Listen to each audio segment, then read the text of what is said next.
The Village of Hainesville regular board meeting will now come to order at 7:02 p.m. Tuesday, March 13, 2012. If everyone will please rise, I'll listen to the Pledge of Allegiance.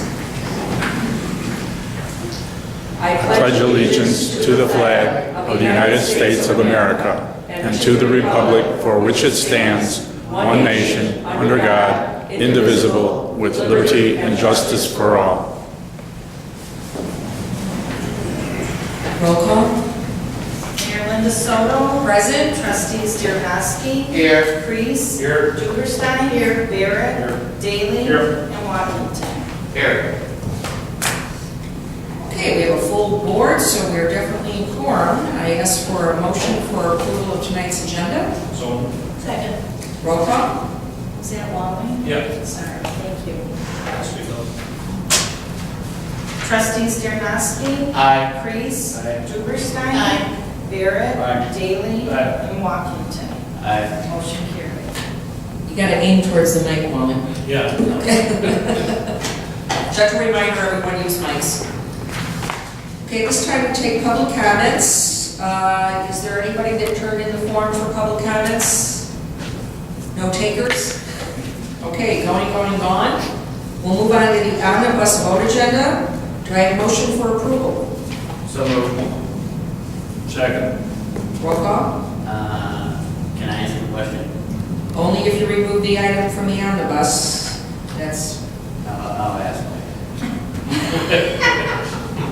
How's that? okay, but it's gonna be approved then. Well, that's okay. Oh, okay, all right. I can still question. Okay, all right. Roll call. Trustees Dernoski. Aye. Priest. Aye. Duberstein. Aye. Barrett. Aye. Daly. Aye. And Waddington. Aye. Motion carried. All right, Gary. What's your name? What is your question? It was on the bills payable for, why did we have to pay for a court recorder for the liquor violation? Because that's required by state statute that you have a court recorder at any liquor license hearing. I know, why should we pay? Well, he was fined $1,000, which is, Well, I know that too. That was my question. You know, I know, but I don't know why. well, I guess I'll now give the mic to our attorney. There's nothing in the statutes that allows us to charge him for the court recorder. No. If I could have tripled it, I would have, believe me. All right, I have a quick question also on this, on fleet services, gas purchased by Grays Lakes Police Department, 223 to 31. Why are they using our cash to buy their gas, just buy their gas?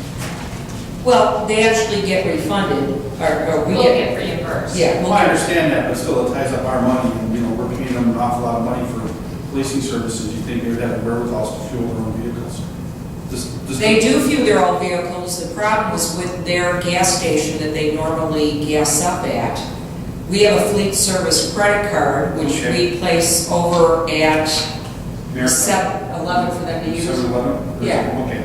And then we get reimbursed. Grays Lake reimburses I know, them it's before just- we have to pay the bill. So I don't see how that's tying up our money. Well, I understand that, but still, it's, you know, it's clerical stuff that just kind of threw me as a loop, because anytime we've ever had policing contracts with, you know, when we had a contract around the park, we never wanted to cast sleep, but I mean, it just looked as an anomaly.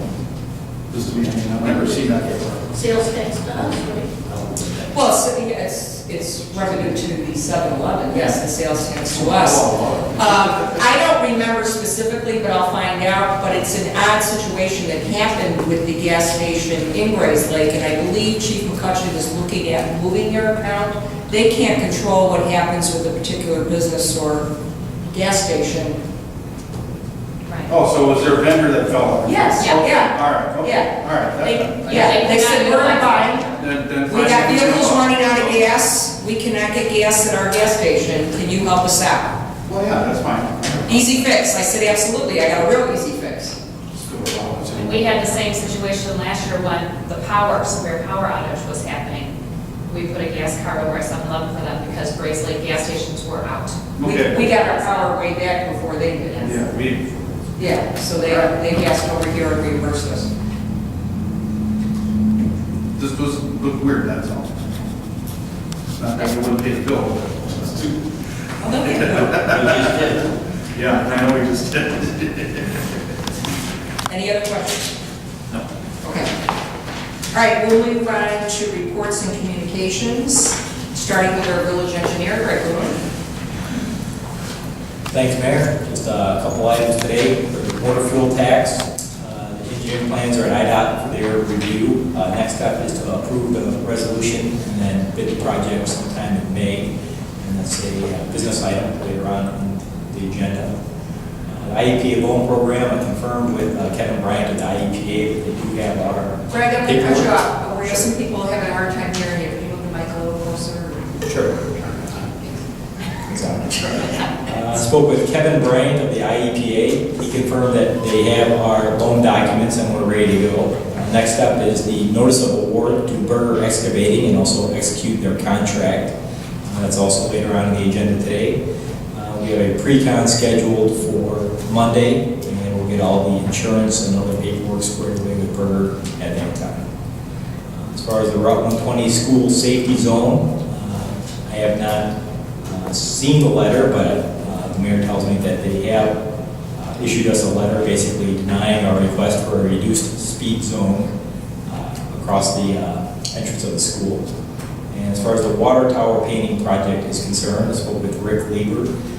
They are inspecting, or hired a contractor to inspect the interior of the tank for corrosion. And once we get a videotape of the remote operated vehicle that they use to dive the tank in there, then they'll make a determination if they do need to paint the interior of the tank also.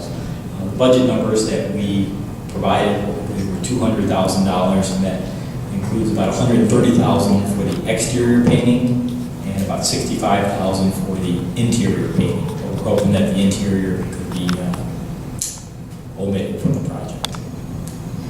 I have a question on the street contract. Can I ask now, or should I wait till later? No, you can ask now. You can ask now, please bring the mic closer. Is there something that they have to complete? It said in there that they have 60 days or something to complete it, but is there any kind of incentive for them to do that, that we're going to subtract so much from their bill if they don't get it done on time or something? We did not include a liquidated damages clause. That's what you're asking.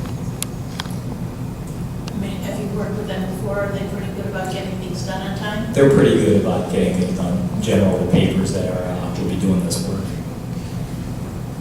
So you don't think we need to worry about it? Well, we'll think about it, and we'll bring that up with IDOT also. Any further questions at this time? All right, we'll move on to Jim Rock, our village attorney. Thank you. As we just discussed a few moments ago, there was a liquor commission hearing held this month that resulted in a 2-day suspension of a liquor license and a fine. Also, this month we prepared the spray paint and wide tip marker ordinance that we'll be looking at under the business items this evening, and also reviewed the license fees and penalties for ordinance violations sections of the Hainesville Municipal Code, and made some recommendations to discuss at least the license fees with the Finance Committee. Okay, thank you. We'll move on to Public Works Superintendent, Jeff Gately. Thank you. Greg pretty much reported on a lot of things that are happening in the village, but in addition to that, our department, we're starting to work on the spring cleanup now that I'm going to say that winter is officially ended. Oh, Hey, blame it on me. So I've got, we're going through all the wetlands. Unfortunately, the last couple of garbage days have been extremely windy, so we have an abundance of trash and it's just laying all over the place. So we're kind of going in depth, trying to get that done. Starting in the shop to get stuff switched over to summer mode. Before you, I'm sorry to interrupt, but since you mentioned garbage, does Veolia have any obligation to us? Because half of my recycling got dumped in the wind, and I had to pick it up throughout the neighborhood. Do they have any responsibility? I don't think there's anything in the current contract. I'm sorry. I don't think there's anything in the current contract. Not if it's wind blown. Yeah. In fact, I'm not saying, I'm not picking on you, Jerry, so don't take this wrong, but one item I was going to make note of, I have gone after Veolia in the past, particularly when they were using a different style truck, and they also changed the particular route drivers handling this route because they were very sloppy of how they loaded the garbage, and I saw a lot of it flying. That being said, that has been better. There's been a notable improvement. We have had tremendous high winds recently on different days, and I am amazed at how people will put out their garbage even when they already know it's windy out. I saw somebody put out their trash cans and the garbage was airborne within 5 minutes. So I'm going to do an article. I don't know if it's going to help. I'm appealing to everybody out in YouTube land. Please pay attention to how you put your garbage out. It's going to blow away. You can tell if it's windy or not. Certainly the weather report and or, put a brick on it for the night if you need to put it out the night before. Just adding that 2 cents. Sorry. Oh, that's okay. At any rate, we'll be out this week. We're going to go around Cranberry Lake, around the path, into the wetland areas, try to get it cleaned up. Typically, we'll have, usually on Thursdays, we go out after garbage day because it has been a lot better. Just unfortunately, the last 2 garbage days have been, extremely high winds, and there's just no keeping up with it. It's almost impossible. So we have removed the hydrant flags. We'll probably be looking at repainting the hydrants this summer as well. We're going to be going through another ISO insurance rating for Grays Lake Fire Department this time. 2 years ago we did Round Lake. I have all the data available from last time. I have our resource logs and maintenance logs for the hydrants. Every year we go to them recently, make sure they work, so that's all taken care of.